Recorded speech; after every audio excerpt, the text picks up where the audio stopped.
Our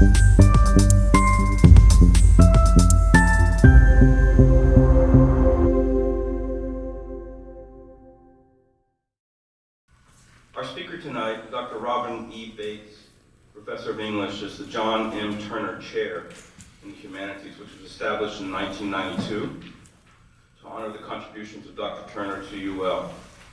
Dr. Turner was part of an undergraduate class of 1929. Dr. Turner served at the University of Lynchburg for 41 years as a professor of English, dean of the college, and vice president of academic affairs. So someone very invested in this place. The funding for the Turner Chair was provided by a grant from the National Endowment of the Humanities and matched 3-to-1 by alumni, faculty, staff, and friends of UL. Dr. Bates, her area of expertise is early modern British literature. She has presented her scholarly work in national and international conferences. She has articles published in Papers in Language and Literature and included in a collection of essays called Celtic Shakespeare, The Bard and the Borderers.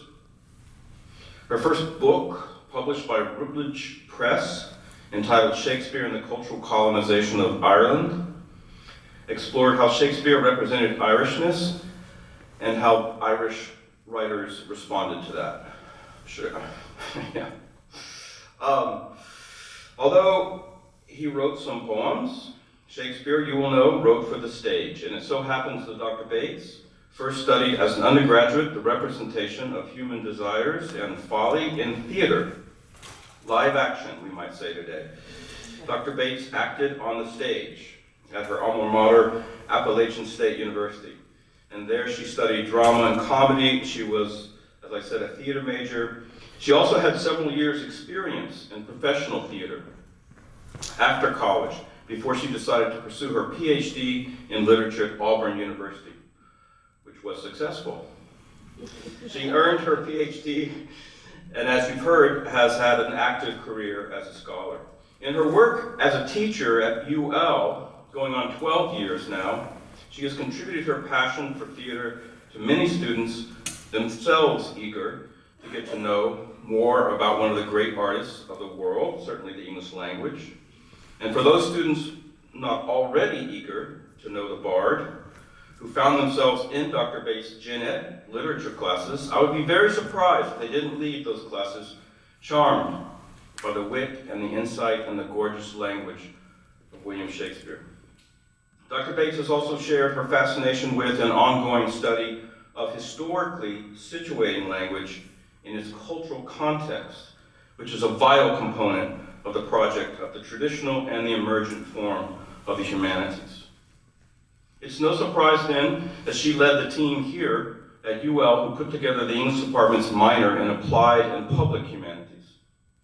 And it's no surprise that she's been featured in the pop culture podcast called That's Shakespeare Life. So if you think that Shakespeare or early modern literature, early modern England, or ancient history, you might think again after chatting with Robin, who will convince you that they are part of our history of English and of theater and of language that matters in everyday life, the language of politics, of psychology, of self-knowledge. Most recently, as a scholar and a teacher, Dr. Bates has combined her interest in early modern Britain, its literature and emergent national identity, with digital methods of research and production. She's currently at work at a project that explores mapping as the cultural production of place and nation in 17th century England. So if you think that computer tools are only gadgets of frivolous distraction, then you might think again, after chatting with Robin, about the ways that the old and the new can productively meet. Please welcome everyone, Dr. Robin Bates.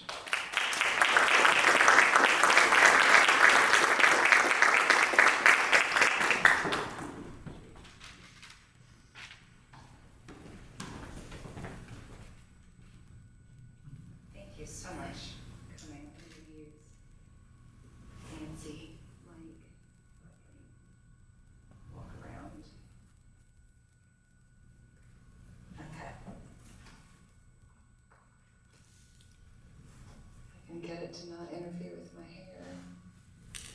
Kind of TED Talk it tonight. So thank you so much for coming. It is such a pleasure to be able to do this. One of the things about having a term as the Turner Chair is that not only do we get to bring in speakers, but we, at some point in the term, are to be a speaker. And so I've been thinking for a little while about what I wanted to talk about.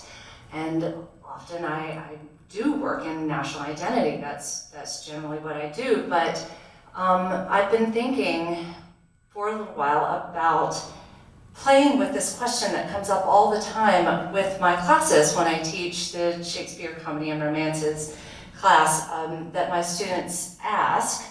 And so I'm so pleased to have so many of my former students here. You will find some of this familiar. But I also want to thank all my friends, my dad, my family for being here. I want to thank everybody for being here and letting me explore further this question that has come up so much in my comedies class of why do these girls end up with these boys when these boys so clearly do not deserve them?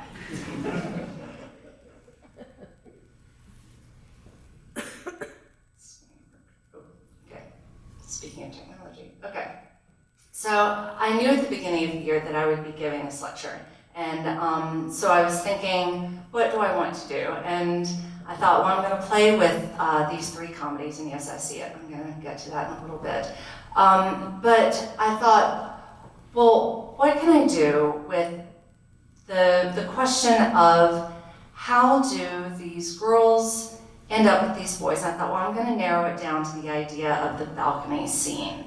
And of course, that is going to land us mostly with Romeo and Juliet, which, as I said, I'll get to it. It's a comedy.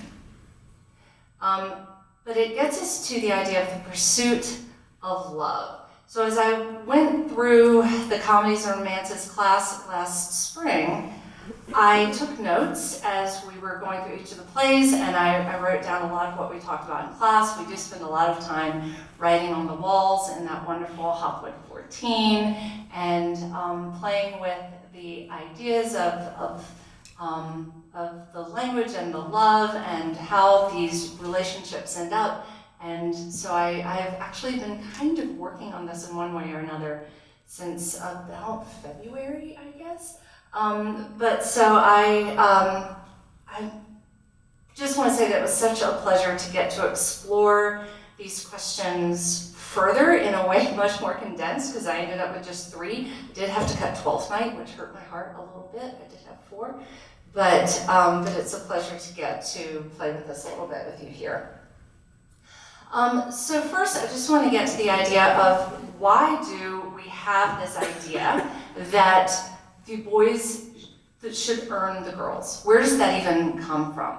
This idea that we earn love through persistence. But part of it is just that we have this idea so baked into our cultural values that boys earn girls if they just hero enough, right, in the story.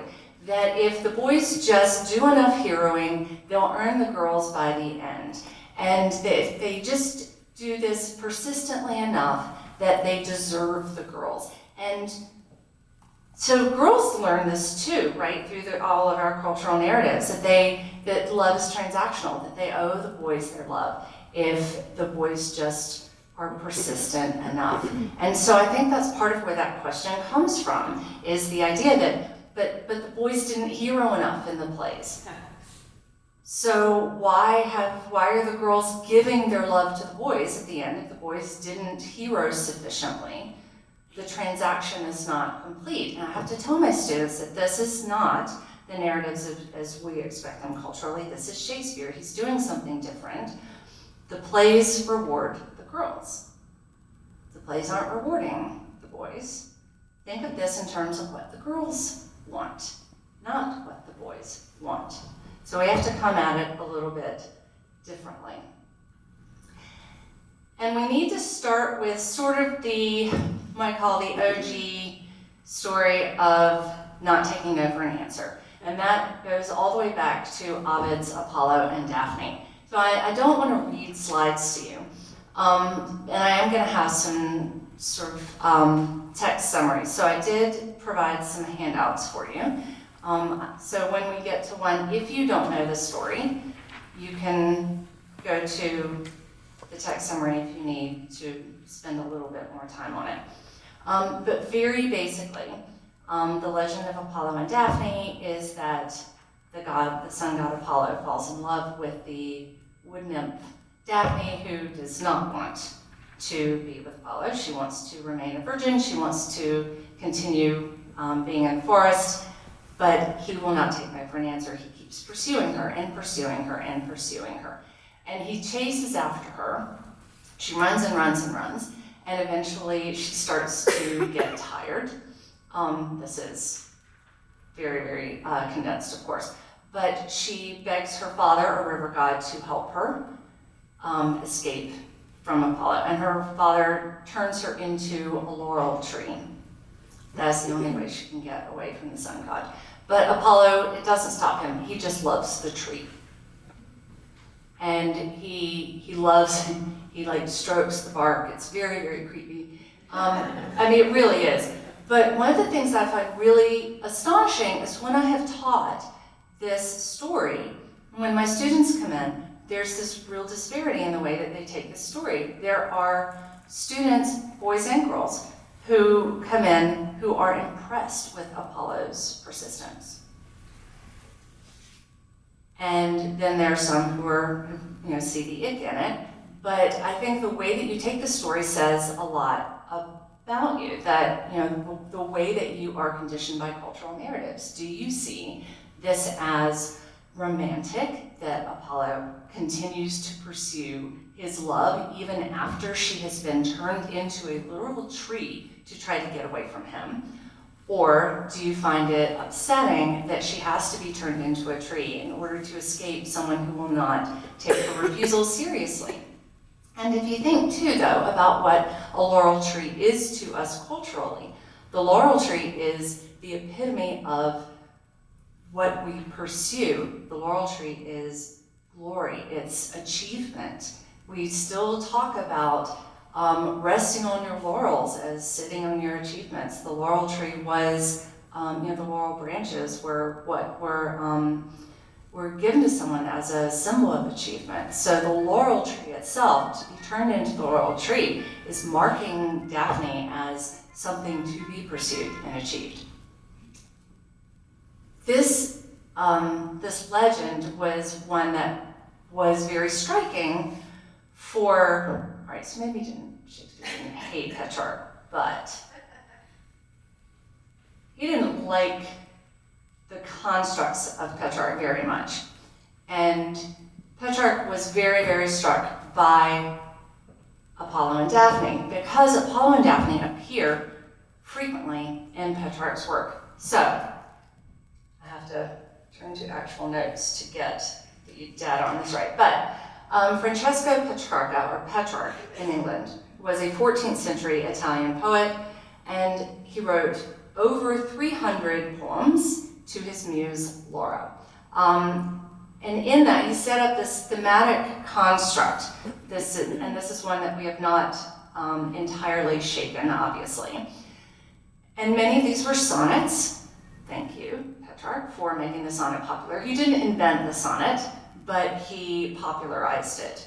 And this is one of his sonnets to Laura.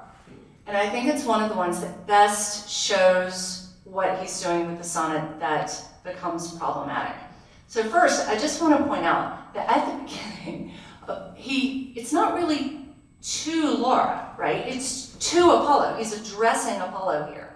Apollo, if the sweet desire is still alive, that inflamed you beside the Thessalian waves. So he's talking to Apollo, and he's saying, do you remember chasing Daphne? And then he's talking about, reminding Apollo of being in love with Daphne. And then he brings up the honored and holy leaves, where first you and then I were limed. Limed means caught. So he's now conflating Apollo and himself together. You and I both were caught by this love. And then he's saying, by the power of that amorous hope that sustained you, then we shall then together see a marvel. Our Lady, this is Laura. So Laura and Daphne are now conflated, sitting on the grass and with her arms making a shade for herself. So you have to visualize what this is that Laura's doing. So she's sitting on the grass, she's making a shade for herself. So you make a shade for yourself to block out the sun god, Apollo, right? So she's making a shade for herself, and to make a shade for herself for the sun, she would be doing this, which makes her arms branch-like. So Petrarch is turning Laura into a tree every bit as much as Daphne was turned into a tree in order to attempt to block out Apollo and Petrarch.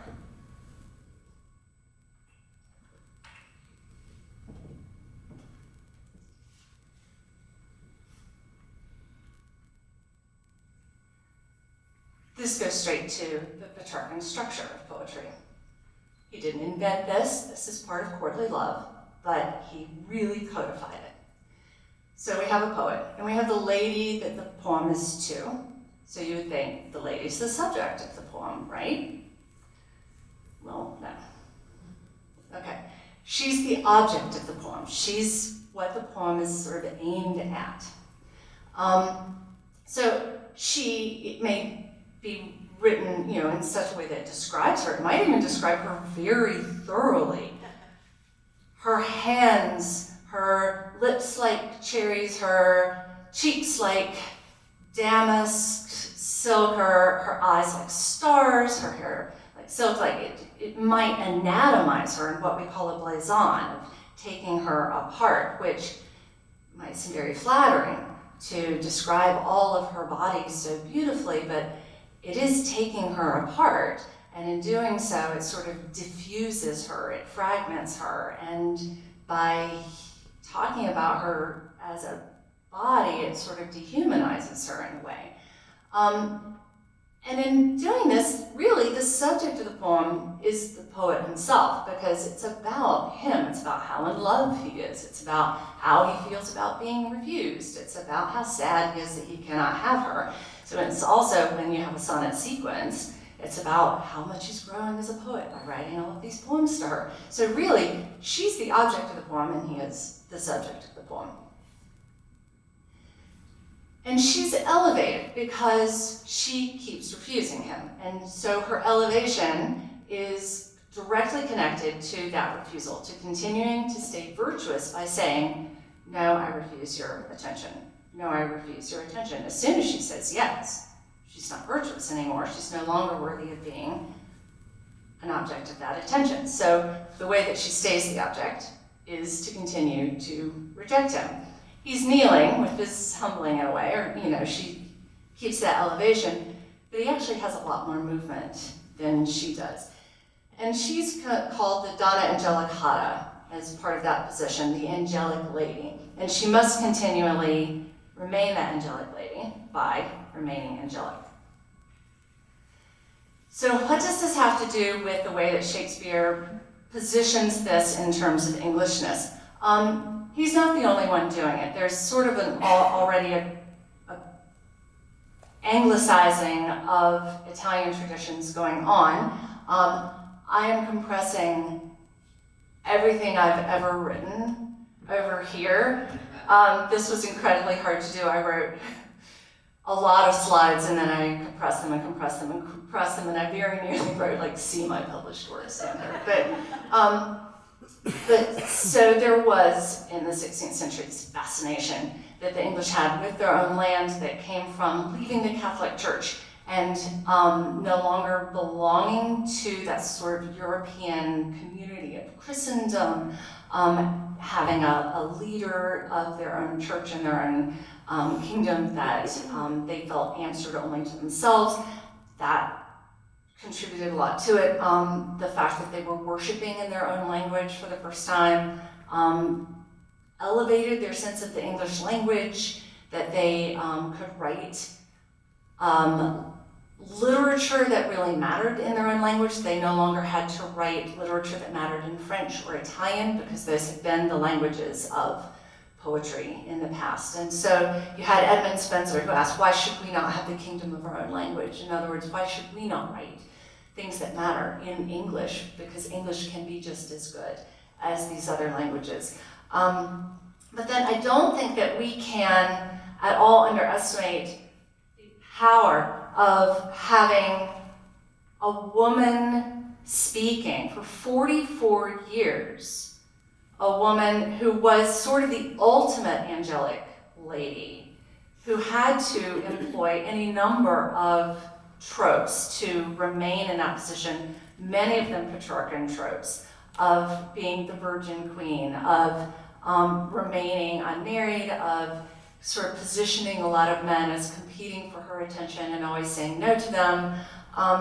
And I can't say that her voice was always in control. She had to fight a lot to maintain that control in a world of men, but she did a lot of aesthetic positioning of herself as angelic. But also, I like the Ditchley portrait because it does have this of referring to her as the Prince of Light, the sun. So she was already sort of playing with some of the tropes. And so the fact that Shakespeare grew up in this context with the aria has a sort of twist on the Petrarchan ideal, I think contributes at least to the ability to rethink the Petrarchan ideals in some really interesting ways. A lot of the work that's been done, in fact, everything that I've found that has been done on rethinking the Petrarchan ideals in England has been done on poetry. So there has been work on looking at the subject and object in Petrarch and Shakespeare's sonnets. And there's been a little bit of work on looking at like the blazon in early modern theater, but not so much in Shakespeare and not in the plays that I'm looking at. But I don't think that when you're looking at a playwright like Shakespeare, you can ignore the power of what happens when you move these positions onto a physical space. And so I think it's important for us to look at the actual stage for a minute, because these places matter. We have an actual balcony. We have an elevated position the actors would be on. We have this space down here where actors would be. And then we have what happens when, like where you are and where I am, how much voices carry, the position that people have from each other on stage. And this matters in terms of the way that actors turn and face each other and speak to each other and speak to the audience. And that's going to change in the way that characters relate to each other and the meaning of lines as they're delivered. So one of the things that we need to keep in mind, we just refer to this as Juliet's balcony now. It's almost universally in the text referred to as a window. We need to keep that in mind. And almost all the time, I think, the people who are here in those texts when there's a balcony scene are referred to as being in a garden or an orchard. So that's important too. But just in terms of what happens right here, it's important to remember that actors would have wanted to be exactly right here, midway between the two columns and about really this sort of right here, this far out from the doors, because on this particular stage, that's where the acoustics were best for speaking. You would think that it would be all the way down stage. That's where like a modern stage would be the best for speaking. But on the early modern stage, this is where an actor would be able to be seen the most by everybody, and acoustically, that's actually where their voice would carry the best. So modern actors at the Globe refer to that spot as the place of power, because that's where actors actually get the best visuals and the best acoustics. And notably, it's also exactly where someone would want to stand to say deliver a soliloquy to Juliet at her window.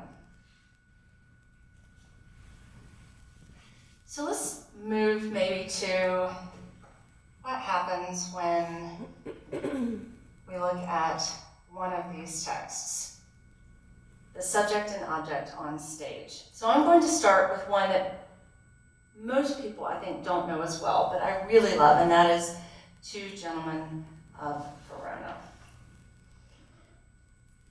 So there's a lot of chasing boys in this one. There's a lot of chasing boys in Shakespeare. There's a lot of literal chasing boys, of like dressing up as a boy and chasing boys in Shakespeare. And that happens in Two Gentlemen of Verona.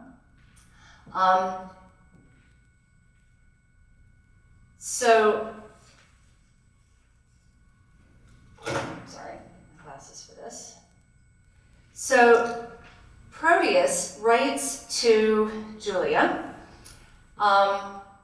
and like a good poetic object, she refuses. She doesn't accept what he writes to her. But that's not what she wants. She wants to receive what he writes to her because she loves Proteus. And so she sends the letter away, and her maid, Lucetta, takes it away. But immediately Julia tells us, that's not what I wanted. I want to read this. And so Lucetta, understanding that that's what she wants, brings the letter back. And this is where Julia's being a very bad poetic object and saying, I really, really want that letter. I really want to know what's in that letter. So there's this wonderful part where Julia is talking directly to the audience, which, by the way, in a poem, no poetic object ever gets to do. So just the fact that it's a play and the poetic objects get to talk to us is itself pretty radical. But what they say is always telling us, this really sucks. I really want to be able to read this. I really want to be able to respond. So she gets the letter and she tears it up into little pieces and then immediately regrets it. And then she starts, Lucetta's gone, and Julia's alone with the pieces of the letter that she's torn up. And she starts trying to piece it back together because now she wants to know what's in it. So she was temporarily a very good poetic object again. She tore up the letter. No, I will not read this for my modesty. But now she wants to know what's in it. And there's this absolutely spectacular moment where we have the full voice of the poetic object saying that she wants, as she says, I will find the letter, each letter in the letter except my own name. That some whirlwind bear unto a ragged, fearful hanging rock, and throw it thence into the raging sea. So she wants to produce a letter. She's going to take the fragments apart and put them back together in such a way that it doesn't have her name in it at all, which would produce the opposite of the Petrarchan ideal, right? Because it doesn't work if it doesn't have the poetic object in it. So then and by the way, if you'll notice, this is already like a 2-to-1 ratio of Proteus's name to hers. So she's well on the way. But then she realizes, no, I'll put my name back in so that it's coupled. And yet I will not, said so prettily, he couples my name to his complaining names. Well, there's something interesting that happens as she does that. She chooses to take her name out, but if she puts her name back in, now it's there by her choice. So she's the one in control of the verbal power of the poem and whether or not she's in it. So she's taken linguistic control over the poem. And then she does something that I absolutely love, which is, thus will I fold them one upon another, her name and his name. So like Barbie and Ken dolls, she makes them kiss, right? And now kiss, embrace, contend, do what you will. Very bad object. But I need to point out that's really wonderful about this moment is where it happens on the stage. So she has these pieces of paper that she has torn up and thrown down. Now, Lucetta, her maid, has been coming and going, and talking to her, and brought the letter and took the letter. So Julia can't be way down here. She can't be way over there, where the interaction would take way too long for Lucetta to come and go. So she needs to be close to the door in order for Lucetta to be able to come and go without it dragging the scene out. So she's going to be in the place of power, right? She's going to be in the spot where a poetic subject would be.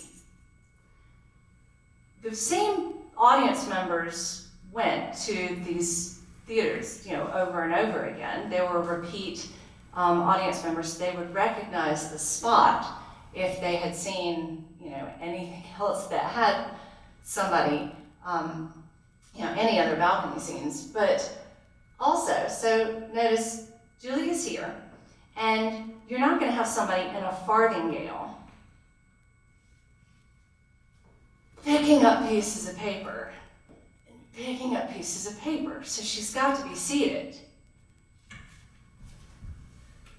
And you can't have an actor doing this and reading because they don't have mics. I have a mic.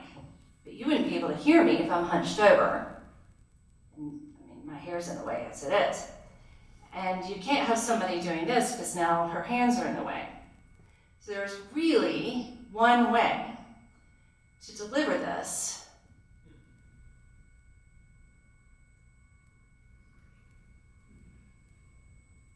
So anybody who knows Petrarch's poem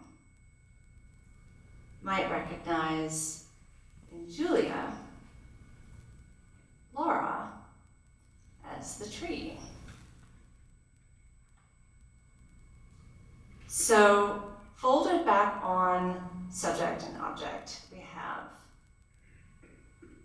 refusing, not refusing, reinserting herself, and then becoming poetic object and subject, and making the poetic object and subject kiss like little paper dolls. This is what our poetic object does when she has the floor.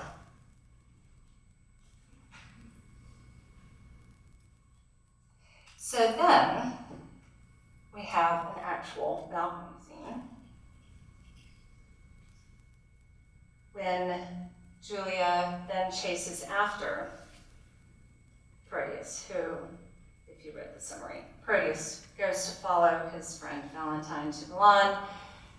He's Proteus, he's Protean, he changes. He immediately falls out of love with Julia and in love with his best friend's girl.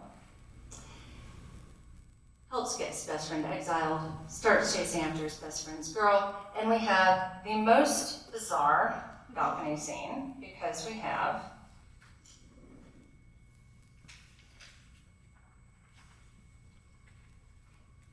Sylvia in the balcony. This is his best friend's girl. We have Proteus, who delivers a soliloquy, basically a song, to Sylvia on behalf of another suitor to Sylvia. And then we have Julia, who's dressed up as a boy, who followed Proteus to Milan, disguised over here, or somewhere, observing. And that's the only balcony scene in this play. So the poetic object here, Sylvia, does not want the poetic subject, who's not even the right poetic subject. And then we have his most recent poetic object, dressed in disguise and watching. So it gets completely turned upside down. Then Sylvia decides to chase after, I told you, chasing boys, chase after her boyfriend, who has been exiled, and because she's a good girl, she's not just going to go after him by herself, so she does ask someone else to help her. But she does say, if you're not going to help me, I'm just going to go alone. She is very vocal about what she wants, and this is a complication at the end of a lot of Shakespeare's plays, where she is silenced at the end of the play. But I am running way behind time, so I'm going to have to skip ahead. But when she speaks very clearly that she's going to go after what she wants. So, all right, when she speaks. Now I'm going to get to Romeo and Juliet. So first I'm going to have to give you like a really, really super quick lesson in the Shakespearean sonnet, just that if you don't remember this, there's a quatrain. A quatrain sets up a problem. There's another quatrain that complicates the problem. There's another quatrain that usually turns the problem around. There's usually what we call a volta, or a turning word. And then there is a rhyming couplet. And that's basically it. Other writers had other variations of the sonnet, but that is the basic Shakespearean sonnet. This one, Shakespeare did try to make it about someone else, but at the end couldn't help it, had to make it about himself in the rhyming couplet. He got all the way to the end. You know Romeo and Juliet. But why is it a comedy? Because up until Act 3, it has every mark of a comedy. It is not about civil strife. It is not about good leadership. It's about young lovers trying to overcome their parental objections to be together. And then suddenly in Act 3, people start killing each other and it becomes a tragedy. But until then, it is absolutely a comedy. And I've taught it in my comedies class just reading Acts 1 and 2. And it works beautifully. So I want you to just look at when Romeo and Juliet meet. So this is when they meet, and this is how it looks on the page. But this is what happens when you map it as a sonnet.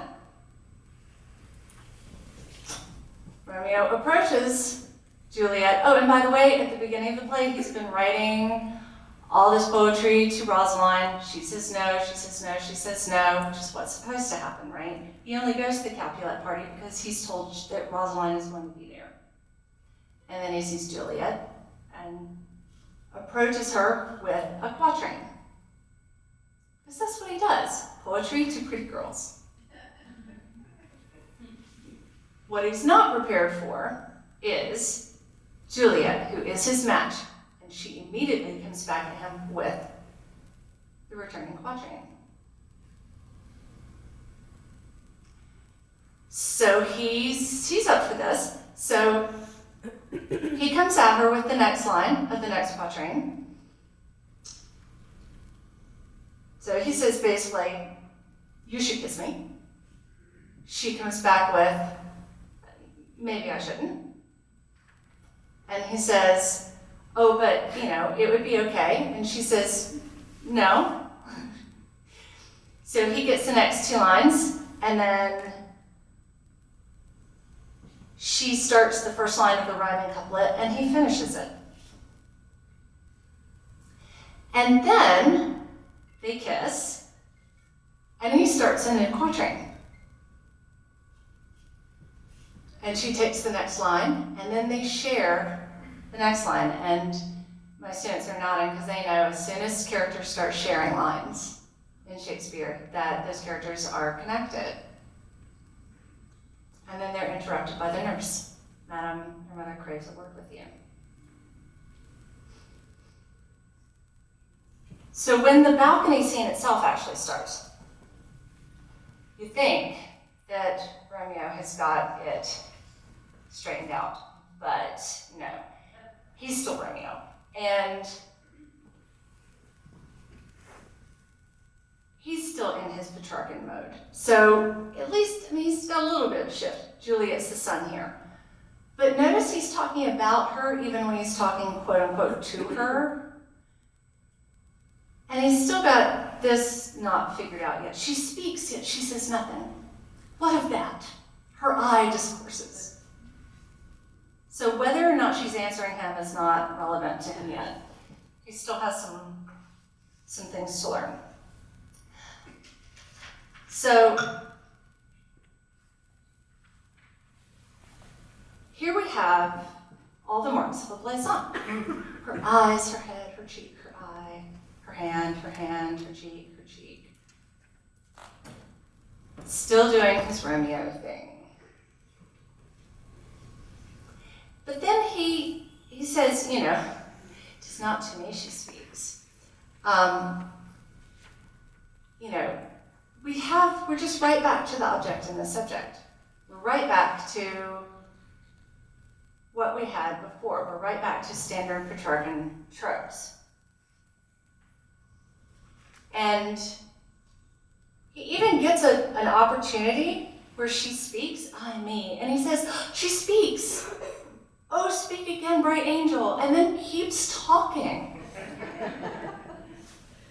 for lines so that he still has the last word. So once they actually do start conversing with each other, we get to one of the patterns that I have found in these plays that is the issue that the girls demand, which is it's an issue of getting someone to not just swear, but to show up.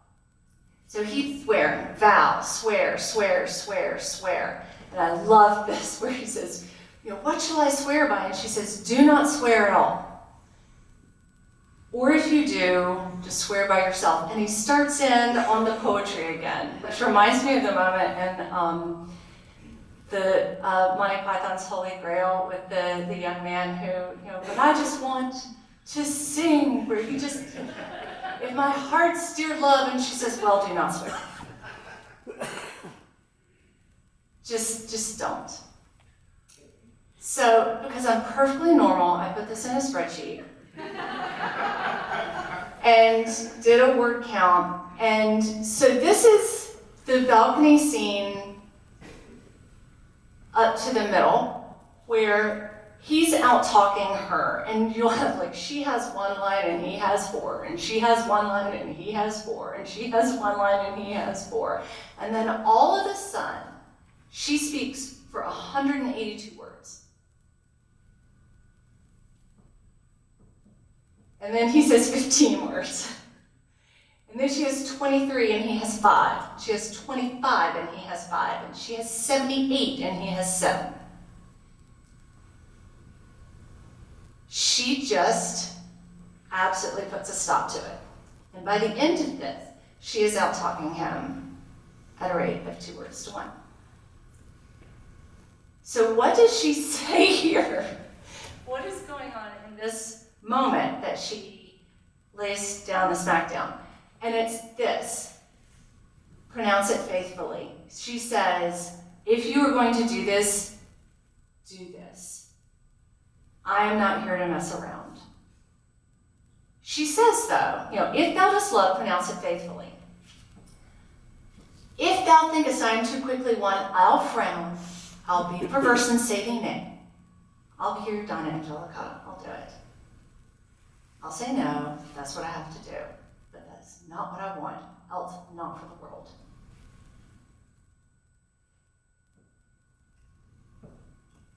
And from then on, it's her scene. I also love this is a rhyming couplet here, which usually marks the end of the scene. And then she comes back out, by the way, at the end of this and starts talking again and starts the scene over, which I really love. So, I have a little bit of time left. So I'm going to talk about Much Ado About Nothing, because this is my favorite play. This is the first Shakespeare play I ever saw. When I was 16 years old, this play is the reason that I do Shakespeare, because I like Shakespeare, okay? And then I saw this play with my senior class, and that was it for me in Shakespeare. That's why we're here. We can blame the Alabama Shakespeare Festival. This is the poster for Much Ado About Nothing that I saw. And there was a wonderful production here recently. This is one of the most produced Shakespeare plays. I have seen it twice this semester, here and at the Alabama Shakespeare Festival. I saw this, and there's a picture coming up of this. I saw this with Matthew McFadden in 1998 when he was a baby, but I saw him as Benedict in London. This has a balcony scene, but it doesn't have a balcony scene because we don't see it. You can play it, and most productions do, but it's not actually in the text. But it's crucial to the action of the play. The setup, Don John,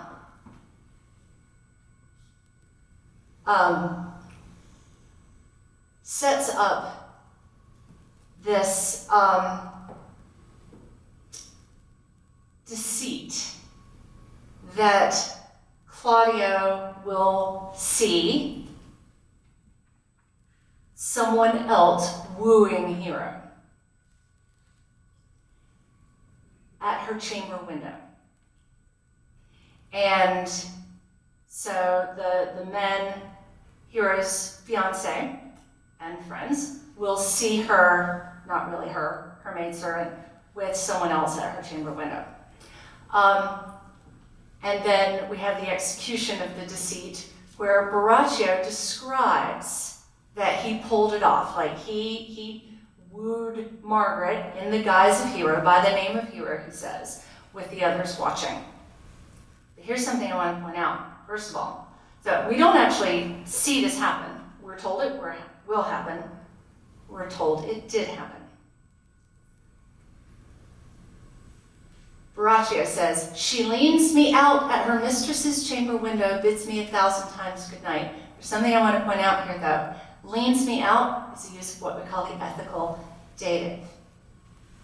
She leaned out of her chamber window at me. Borachio was on the ground. He's not up there on the balcony with her.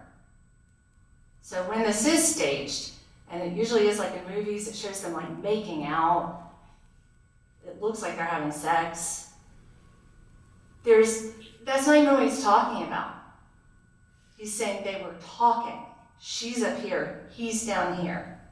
The others are watching.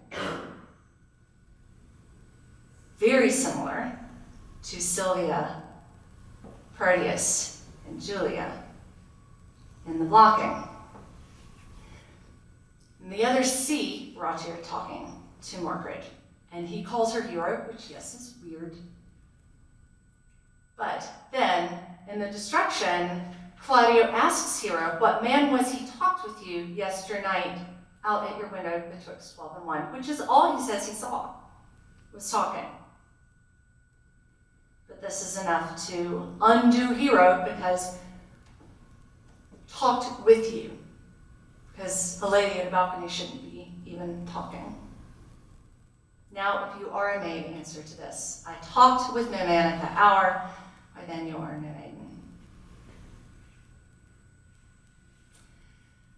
So Hero plays dead as a result of that accusation. She becomes a literal angel, at least in their pretense. Someone that Claudio can actually worship. Virtuous, unattainable. And in this, Beatrice teaches Benedict to keep his word, which is the other part of this system. The words swear, forswear, swore, forswore, they appear 575 times in Shakespeare. Depends on the editions that you're searching. 28 of those are just in Much Ado About Nothing.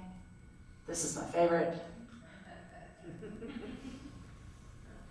4 of them specifically are in Act 4, Scene 1, and if you look at other words that mean the same thing, far more than that. So after Hero is accused, Benedict approaches Beatrice and says, I love you, and she says, I love you too. And he says, let me do anything for you, and she has just said, if I could do anything in the world, I would go after Claudio. I don't know where Benedict was, what he was paying attention to, but he says, let me do anything for you, and she says, kill Claudio, and he says, oh, not that. But his problem all this time has been that he swears and doesn't keep his word. I figured this out because, since I'm perfectly normal, at the beginning of the pandemic, I wrote all of this on my bathroom mirror in paint pen. And I've been looking at it for 3 years. Because I've been fascinated by this scene since I saw this play when I was 16 years old. And I couldn't figure out what happened between these 2 people before. There's all this talk in the play of something happened between Beatrice and Benedict, like way before. What was it? And I thought, well, it's got to be something in the scene. So I'm just going to keep looking at the scene until I figure it out. And all I kept saying over time was the word swear. Swear, swear, swear, swear, swear, swear, swear. He keeps swearing, and she keeps saying, it's not enough to swear. He's as valiant as Hercules that only tells a lie and swears it. Use it for my love some other way than swearing by it. This is someone who loves words. He's happy to give words, but when it's time to actually show up, he can't do it. So finally, he gets it, and he says, when he finally says, by this hand, at the end, it means something. He's actually going to challenge Claudia, which is what she needs. And I'm interested in what happens if you just take Benedict out of this. What happens if all you look at is what Beatrice says? Because often this is played as the two of them arguing here, but she's not actually responding to him. I mean, he's interrupting her. Hear me, Beatrice. I love this, Beatrice. But he's not even successfully interrupting her. She just keeps going. This is one long, coherent speech where she's just responding to herself. So when she has the floor, what she is saying is, men who swear, men who just say things to women that they want to impress, but then don't show up, are the problem. I can't be a man with wishings while die a woman with grieving. Because in a culture, in a world in which men are only responsible for their words and nothing else, and all women can be is stranded on a balcony, and they can't say anything, right? They're silent. They can't say no. They can't say, all they can do is say no. They can't say yes. Men can say anything. They can say good words, but they can say bad words too. So if they're not responsible for their actions, if all they have to do is swear and not ever show up, then women can be slandered, scorned, dishonored, and they can't do anything about that except pretend to die in order to hope that men correct themselves. It takes Beatrice and Benedict correcting that. It doesn't happen all on its own. So grand gestures are the problem. Showing up is what's needed. What our poetic objects tell us when they have the floor, every time, is show up for me. Listen to me when I'm talking, and believe me when I'm talking. These are some of the resources that I used. And thank you very much.